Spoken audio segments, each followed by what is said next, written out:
take 5 pictures into a bunker,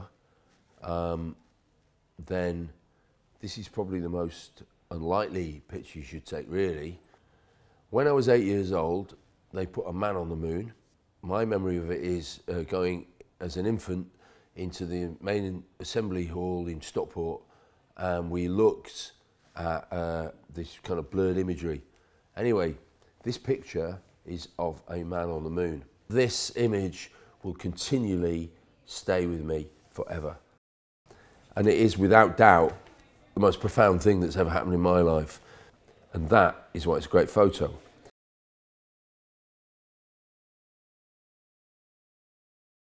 This is Adrian Street, who was a very famous wrestler. I think the idea is that this is teenage rebellion. This is like, I am not the man you wanted me to be. This is father and son taken to the extreme. This picture destroys me. Look at the dad's eyes. He kind of loves him, but he's not sure. And it's like kind of, he's almost, you can see the envy in his eyes.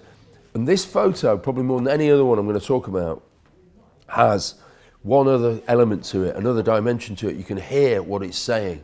And it's saying, hello, hello, I'm back again. And that is exactly what he's doing.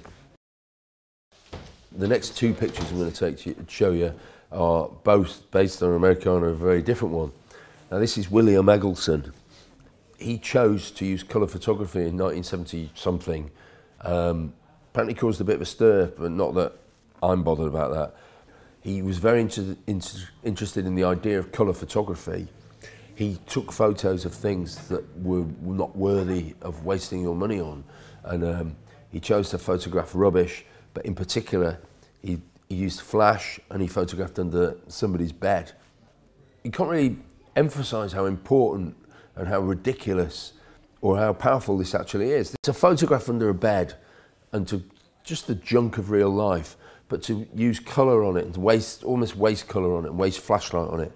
And you know, it's one of those beautiful things, isn't it, where so little says so much.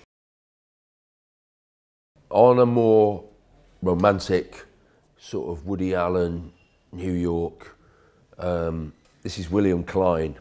In a way, this is everything, isn't it? It's like the real world hits the unreal world, and it's got the Bruce Springsteen-ism, Americana car, and it's the idea you're reflecting something that's not real in the first place. People are just sort of secondary to it. It's like an Edward Hopper picture in a lot of ways, but with far more light and far more activity. But the people are actually doing very little. The reflections are doing all the work in this image. Whenever you walk around New York, it's a graphic designer's dream. You know, all you see is one thing bouncing off another, and no one caught that magic like William Klein. So I've been asked to include a personal photograph, or a photograph I took, and this is it. This is called Wartime Coward, and it's my friend Nick Sanderson, who's no longer with us, and me and Nick played in a band together called Earl Brutus. We were asked by a magazine to present ourselves, so I took the camera out. Nick put on Romy, his wife's bra and stockings, and he obviously got quite a big bollocks. And there's a whole series of photos here that are really powerful.